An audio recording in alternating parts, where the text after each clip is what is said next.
नमस्कार।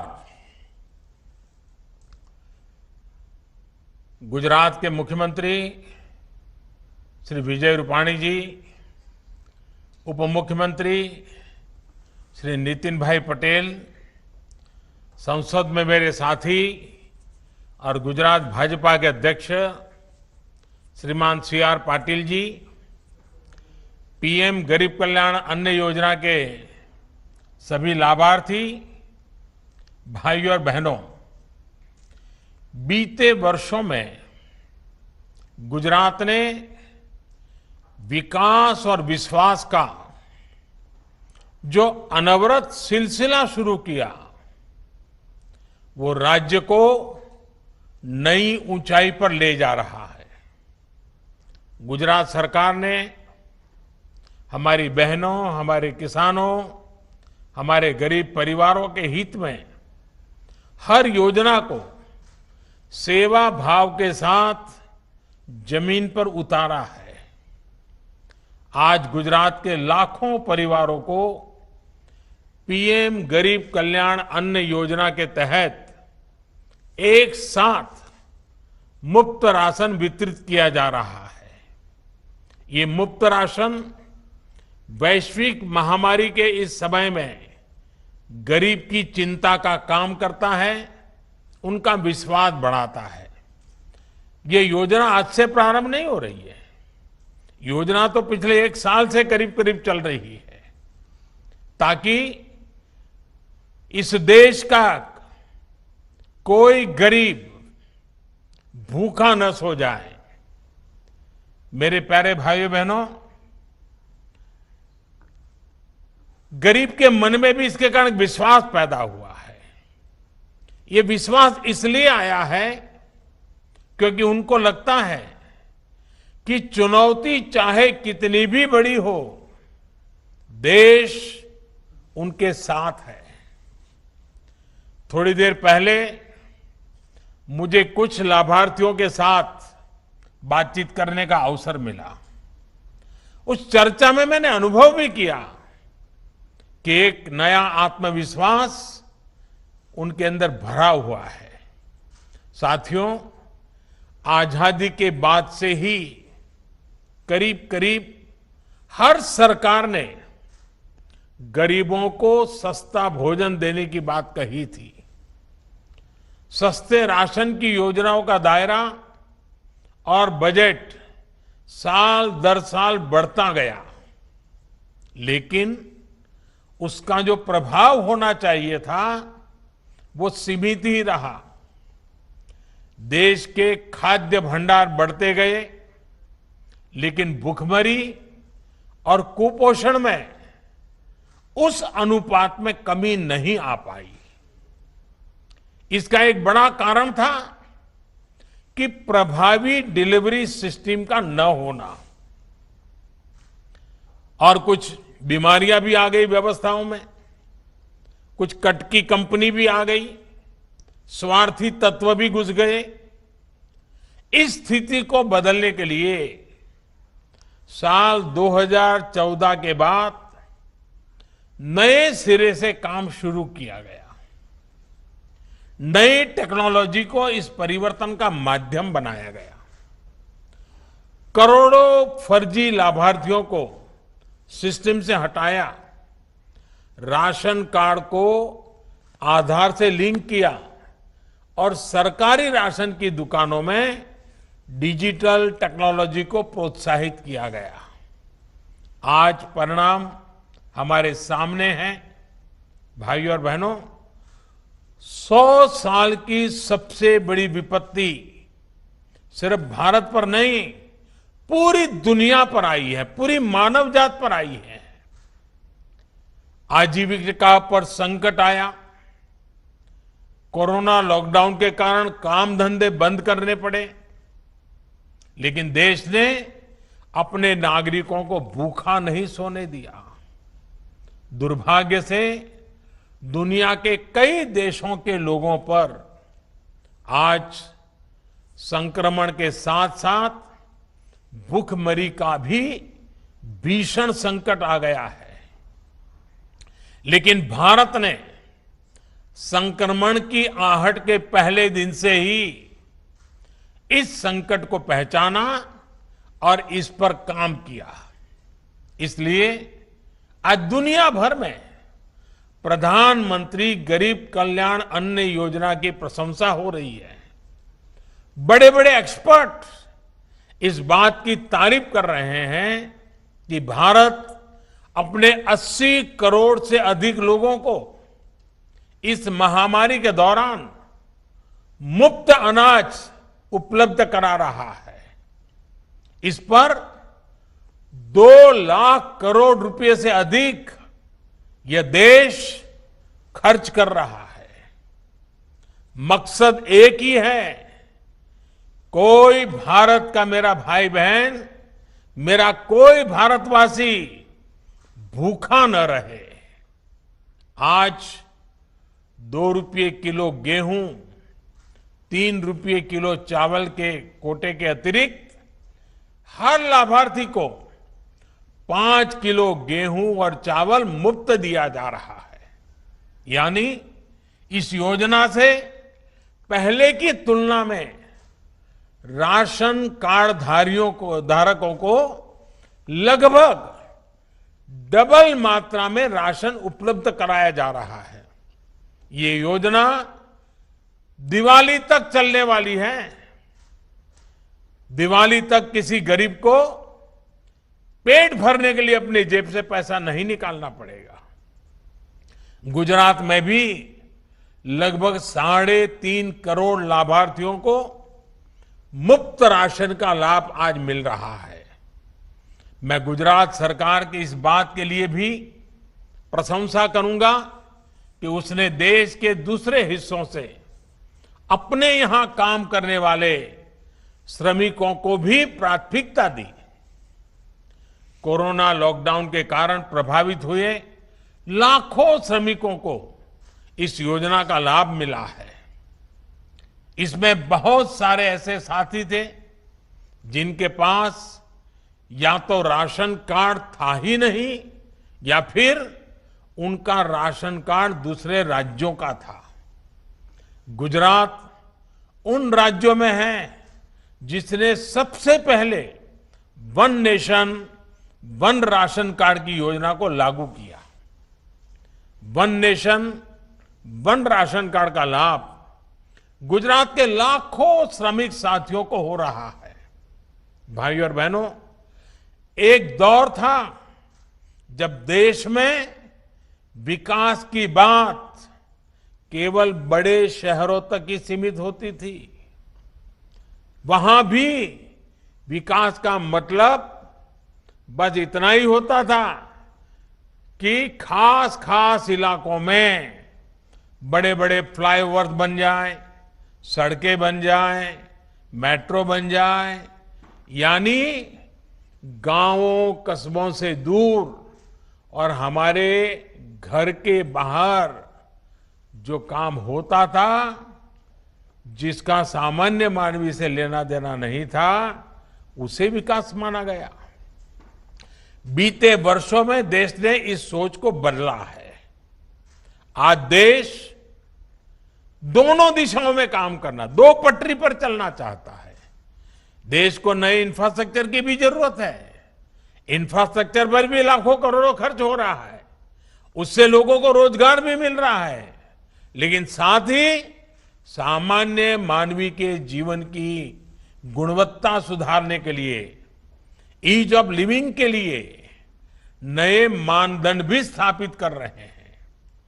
गरीब के सशक्तिकरण को आज सर्वोच्च प्राथमिकता दी जा रही है।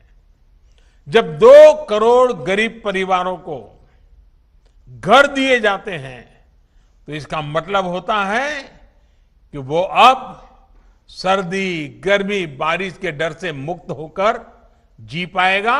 इतना ही नहीं, जब खुद का घर होता है ना, तो आत्मसम्मान से उसका जीवन भर जाता है, नए संकल्पों से जुड़ जाता है और उस संकल्पों को साकार करने के लिए गरीब परिवार समेत जी जान से जुड़ जाता है, दिन रात मेहनत करता है। जब 10 करोड़ परिवारों को शौच के लिए घर से बाहर जाने की मजबूरी से मुक्ति मिलती है, तो इसका मतलब होता है कि उसका जीवन स्तर बेहतर हुआ है। वो पहले सोचता था कि सुखी परिवारों के घर में ही टॉयलेट होता है, शौचालय उन्हीं के घर में होता है। गरीब को तो बेचारे को अंधेरे का इंतजार करना पड़ता है, खुले में जाना पड़ता है। लेकिन जब गरीब को शौचालय मिलता है तो वो अमीर की बराबरी में अपने आप को देखता है, एक नया विश्वास पैदा होता है। इसी तरह जब देश का गरीब जनधन खाते के जरिए बैंकिंग व्यवस्था से जुड़ता है, मोबाइल बैंकिंग गरीब के भी हाथ में होती है, तो उसे ताकत मिलती है, उसे नए अवसर मिलते हैं। हमारे यहां कहा जाता है, सामर्थ्य मूलम सुखमेव लोके, अर्थात हमारे सामर्थ्य का आधार हमारे जीवन का सुख ही होता है। जैसे हम सुख के पीछे भागकर सुख हासिल नहीं कर सकते, बल्कि उसके लिए हमें निर्धारित काम करने होते हैं, कुछ हासिल करना होता है। वैसे ही सशक्तिकरण भी स्वास्थ्य, शिक्षा, सुविधा और गरिमा बढ़ने से होता है। जब करोड़ों गरीबों को आयुष्मान योजना से मुफ्त इलाज मिलता है, तो स्वास्थ्य से उनका सशक्तिकरण होता है। जब कमजोर वर्गों के लिए आरक्षण की सुविधा सुनिश्चित की जाती है, तो इन वर्गों का शिक्षा से सशक्तिकरण होता है। जब सड़कें शहरों से गांवों को भी जोड़ती हैं, जब गरीब परिवारों को मुफ्त गैस कनेक्शन, मुफ्त बिजली कनेक्शन मिलता है, तो ये सुविधाएं उनका सशक्तिकरण करती हैं। जब एक व्यक्ति को स्वास्थ्य, शिक्षा और सुविधाएं मिलती हैं, तो अपनी उन्नति के बारे में, देश की प्रगति के बारे में सोचता है। इन सपनों को पूरा करने के लिए आज देश में मुद्रा योजना है, स्वनिधि योजना है। भारत में ऐसी अनेकों योजनाएं गरीब को सम्मानपूर्ण जीवन का मार्ग दे रही है, सम्मान से सशक्तिकरण का माध्यम बन रही है। भाइयों और बहनों, जब सामान्य मानवी के सपनों को अवसर मिलते हैं, व्यवस्थाएं जब घर तक खुद पहुंचने लगती हैं, तो जीवन कैसे बदलता है, ये गुजरात बखूबी समझता है। कभी गुजरात के एक बड़े हिस्से में लोगों को, माताओं बहनों को पानी जैसी जरूरत के लिए कई कई किलोमीटर पैदल जाना पड़ता था। हमारी सभी माताएं बहनें साक्षी हैं। ये राजकोट में तो पानी के लिए ट्रेन भेजनी पड़ती थी। राजकोट में तो पानी लेना है तो घर के बाहर गड्ढा खोद करके नीचे पाइप में से पानी एक एक कटोरी लेकर के बाल्टी भरनी पड़ती थी। लेकिन आज सरदार सरोवर बांध से, सौनी योजना से, नहरों के नेटवर्क से उस कच्छ में भी मां नर्मदा का पानी पहुंच रहा है, जहां कोई सोचता भी नहीं था। और हमारे यहां तो कहा जाता था कि मां नर्मदा का स्मरण मात्र से पुण्य मिलता है। आज तो स्वयं मां नर्मदा गुजरात के गांव गांव जाती है, स्वयं मां नर्मदा घर घर जाती है, स्वयं मां नर्मदा आपके द्वार आकर के आपको आशीर्वाद देती है। इन्हीं प्रयासों का परिणाम है कि आज गुजरात 100% नल से जल उपलब्ध कराने के लक्ष्य में अब ज्यादा दूर नहीं है। यही गति आम जन के जीवन में, यही बदलाव अब धीरे धीरे पूरा देश महसूस कर रहा है। आजादी के दशकों बाद भी देश में सिर्फ 3 करोड़ ग्रामीण परिवार पानी के नल की सुविधा से जुड़े हुए थे, जिनको नल से जल मिलता था। लेकिन आज जल जीवन अभियान के तहत देश भर में सिर्फ 2 साल के भीतर 4.5 करोड़ से अधिक परिवारों को पाइप के पानी से जोड़ा जा चुका है। और इसीलिए मेरी माताएं बहनें मुझे भरपूर आशीर्वाद देती रहती हैं। भाइयों और बहनों, डबल इंजन की सरकार के लाभ भी गुजरात लगातार देख रहा है। आज सरदार सरोवर बांध से विकास की नई धारा ही नहीं बह रही, बल्कि स्टैच्यू ऑफ यूनिटी के रूप में विश्व के सबसे बड़े आकर्षण में से एक आज गुजरात में है। कच्छ में स्थापित हो रहा रिन्यूएबल एनर्जी पार्क गुजरात को पूरे विश्व के रिन्यूएबल एनर्जी मैप से स्थापित करने वाला है। गुजरात में रेल और हवाई कनेक्टिविटी के आधुनिक और भव्य इंफ्रास्ट्रक्चर प्रोजेक्ट बन रहे हैं। गुजरात के अहमदाबाद और सूरत जैसे शहरों में मेट्रो कनेक्टिविटी का विस्तार तेजी से हो रहा है। हेल्थ केयर और मेडिकल एजुकेशन में भी गुजरात में प्रशंसनीय काम हो रहा है। गुजरात में तैयार हुए बेहतर मेडिकल इंफ्रास्ट्रक्चर ने 100 साल की सबसे बड़ी मेडिकल इमरजेंसी को हैंडल करने में बड़ी भूमिका निभाई है। साथियों, गुजरात सहित पूरे देश में ऐसे अनेक काम हैं जिनके कारण आज हर देशवासी का, हर क्षेत्र का आत्मविश्वास बढ़ रहा है। और ये आत्मविश्वास ही है जो हर चुनौती से पार पाने का, हर सपने को पाने का एक बहुत बड़ा सूत्र है। अभी ताजा उदाहरण है ओलंपिक्स में हमारे खिलाड़ियों का प्रदर्शन। इस बार ओलंपिक्स में भारत के अब तक के सबसे अधिक खिलाड़ियों ने क्वालिफाई किया है। याद रहे, ये 100 साल की सबसे बड़ी आपदा से जूझते हुए हमने किया है। कई तो ऐसे खेल हैं जिनमें हमने पहली बार क्वालिफाई किया है। सिर्फ क्वालिफाई नहीं किया, बल्कि कड़ी टक्कर भी दे रहे हैं। हमारे खिलाड़ी हर खेल में सर्वश्रेष्ठ प्रदर्शन कर रहे हैं। इस ओलंपिक में नए भारत का बुलंद आत्मविश्वास हर गेम में दिख रहा है।